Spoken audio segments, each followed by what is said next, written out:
Flying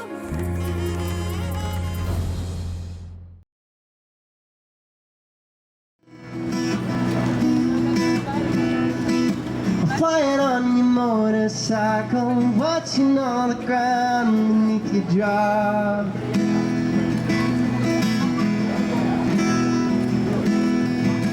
Kill yourself to never உவகை தரும் பாட்டிசை. kill yourself to never ever stop.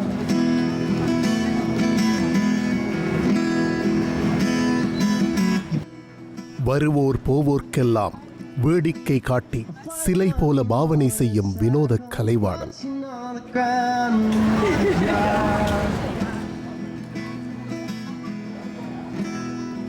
மழை வரப்போவதை குறிகாட்டும் நிமித்திகனாய் கருமேகங்கள் வானளாவி உலவித்திருந்த ஒரு காலை பொழுது சில தேடல்களோடு சில திட்டங்களோடு யாதுமூரே ஒளியாவணத் தொடருக்கான இன்றைய எனது பயணம் ஆரம்பமாகிறது.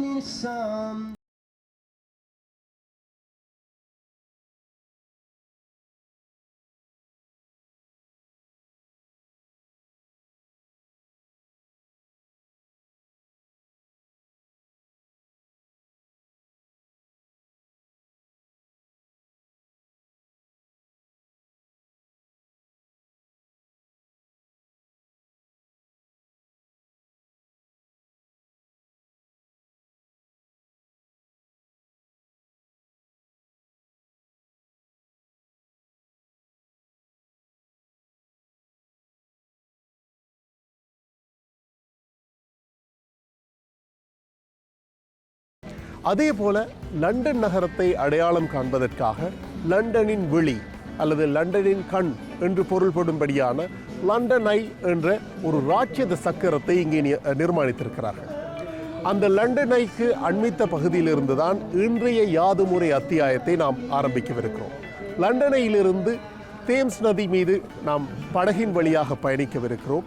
வழிநெடுக நதிமருங்கிலே இருக்கின்ற பிரசித்தி வாய்ந்த இடங்கள், அவற்றை பற்றிய வரலாற்று பின்னணிகள், தகவல்கள் இவற்றையெல்லாம் பார்த்து கொண்டு கிரீனிச் என்ற இடத்தை அடையவிருக்கிறோம். கிரீனிச் பிரித்தானியாவின் கடற்பயணங்களோடு மிகவும் தொடர்புபட்ட முக்கியமான ஒரு இடம். அங்கே இருக்கின்ற சில முக்கியமான கட்டிடங்கள், அருங்காட்சியகங்கள் இவற்றைத்தான் யாதுமூரே இன்றைய அத்தியாயத்தில் நாம் பார்க்கவிருக்கிறோம்.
களால் பரந்து விரிந்த பெருநகரின் எழிலை பருகக்கூடியதாயிருக்கும்.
இளவரசர் சார்ல்ஸ், இளவரசி டயானா திருமண நிகழ்வு என்பவை இதில் அடங்கும்.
தேம்ஸ் நதி மீதான படகு பயணம் முடிந்து லண்டனிலிருந்து தற்போது கிரீனிச் வந்தடைந்திருக்கிறோம்.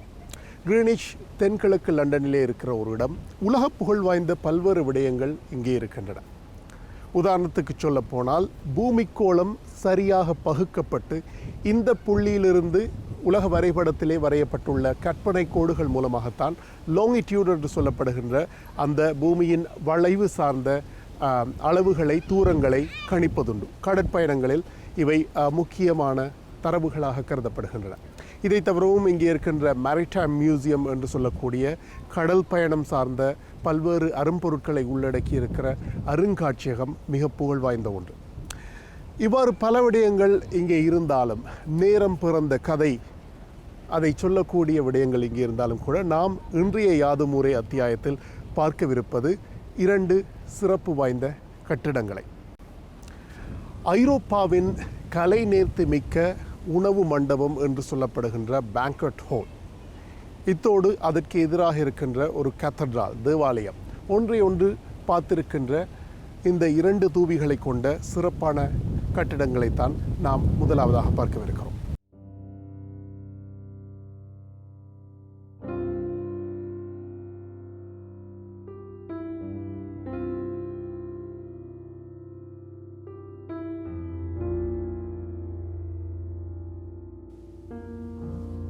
கிரீனிச்சில் இருக்கிற கடற்பயணம் சார் கட்டிடங்களில் தலையாயது ஓல்ட் ராயல் நேவல் காலேஜ், அதாவது பழைய அரச கடற்படை கல்லூரி. ஐக்கிய நாடுகள் சபையின் யுனெஸ்கோ நிறுவனம் இதனை ஒப்பற்ற பெறுமதி கொண்ட இடம் என்று குறிப்பிடுகிறது. தற்சமயம் இந்த வளாகத்தில் கிரீனிச் பல்கலைக்கழகமும் ட்ரினிட்டி இசைக்கல்லூரியும் இயங்குகின்றன. 17ஆம் நூற்றாண்டு வரை இங்கிலாந்து மன்னர்களின் வாசஸ்தலமாக இந்த இடம் இருந்தது.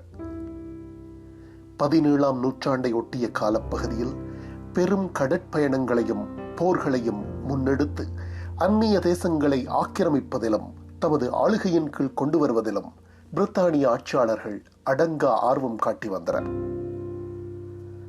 இதன் காரணமாக இந்த போர்களில் காயமடைபவர்களின் எண்ணிக்கையும் அதிகமாக இருந்தது.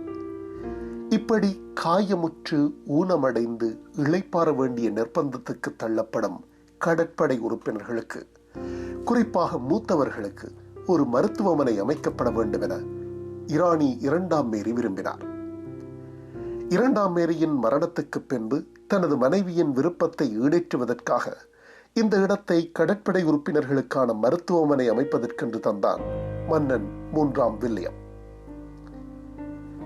இளைப்பாறிய கடற்படை உறுப்பினர்கள் உணவு அருந்துவதற்காக வலது புறத்தில் இருக்கும் மண்டபமும், பிரார்த்தனை நிகழ்வுகளில் ஈடுபடுவதற்காக இடது புறத்தில் இருக்கும் தேவாலயமும் நிர்மாணிக்கப்பட்டன. எதிர்பார்க்கப்பட்டதை விட அதிக பிரம்மாண்டத்துடனும் நிகரற்ற கலை நேர்த்தியுடனும் இந்த கட்டிடங்கள் அமைந்து முடிந்தன. குறிப்பாக விருந்து மண்டபத்தின் மேற்கூரையில் தீட்டப்பட்ட ஓவியங்கள் காண்பவரை மெய்சிலிர்க்கச் செய்யும் விதமாக அமைந்தன. அந்த விருந்து மண்டபத்தை தான் முதலாவதாக பார்க்கவிருக்கிறோம்.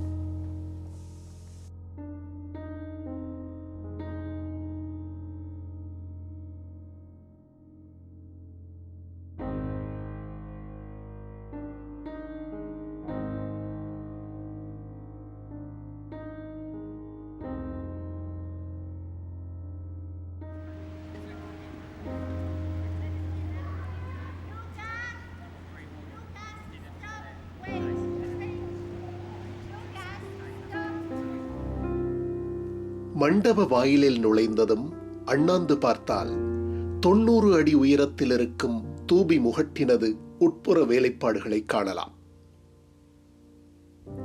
இளநீலம் கலந்து சில உருவங்கள் இதில் வரையப்பட்டுள்ளன.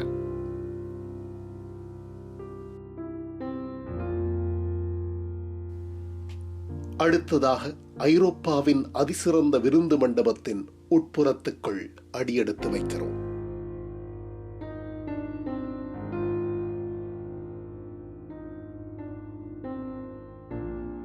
ஓவென்று விரிந்த மண்டபம்.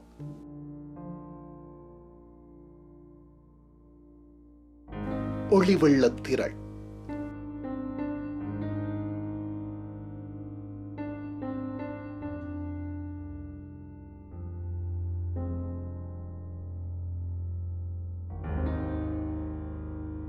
எண்ணத்தில் எண்ணற்ற கோலங்களை ஏற்படுத்துகின்ற வண்ண ஓவியங்கள், இவையெல்லாம் சேர்ந்து வேறொரு உலகத்தில் இருப்பதான பிரம்மையை உண்டு பண்ணுகின்றன.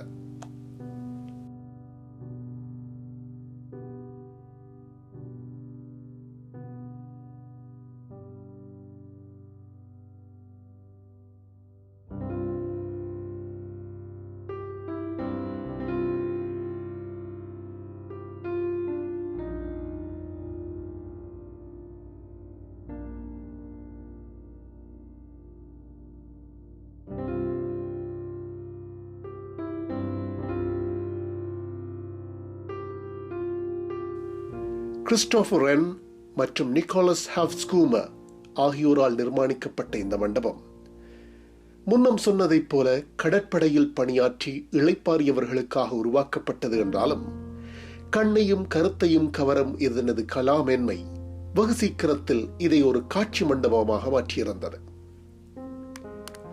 கிறிஸ்டோபர் ரென் நாம் நிகழ்ச்சியின் முதற் பகுதியில் சொன்னதைப் போல சென்ட் போல் தேவாலயம் உள்ளடங்கலாக இங்கிலாந்தில் உள்ள பிரசித்தம் வாய்ந்த பல்வேறு கட்டிடங்களை வடிவமைத்து நிர்மாணித்தவர் என்பது குறிப்பிடத்தக்கது. இந்த வண்ண மண்டபத்தின் மேற்கூரை பரப்பு 5683 சதுர அடிகளை கொண்டது. இதன் சுவர்களிலும் மேற்கூரையிலும் இருக்கும் ஓவியங்கள் ஜேம்ஸ் தார்ன்ஹில் என்பவரால் தீட்டப்பட்டவை.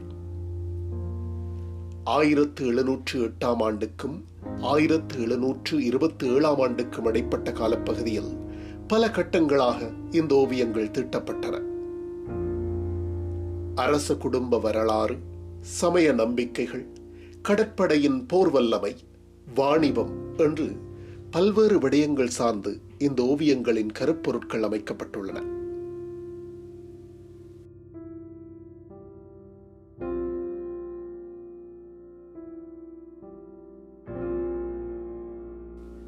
முதல் மண்டபத்தின் கூரை உட்புறத்தில் தீட்டப்பட்டிருக்கும் ஓவியம் கொடுங்கோன்மைக்கு எதிரான அமைதியினதும் சுதந்திரத்தினதும் மாட்சிமையை சொல்கிற கருத்துருவத்தை மையமாக கொண்டு அமைக்கப்பட்டிருக்கிறது.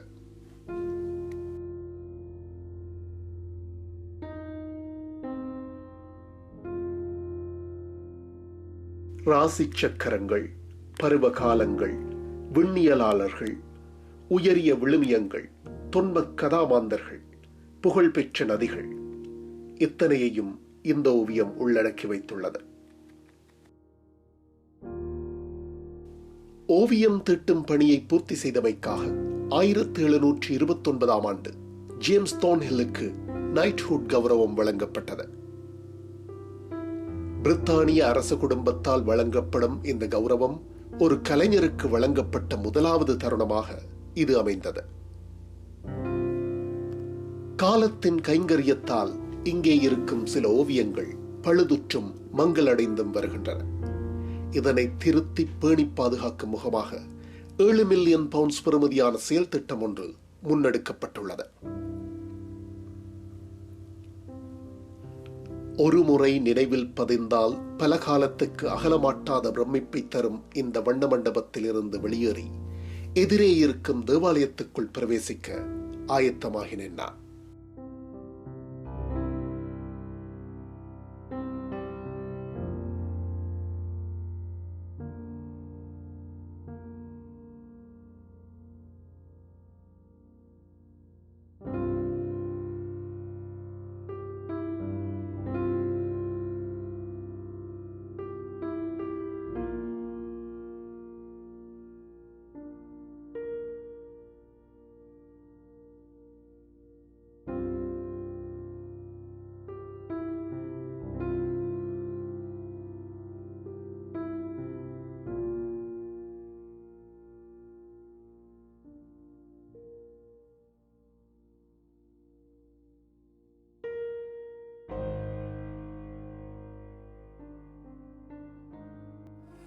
See the moon.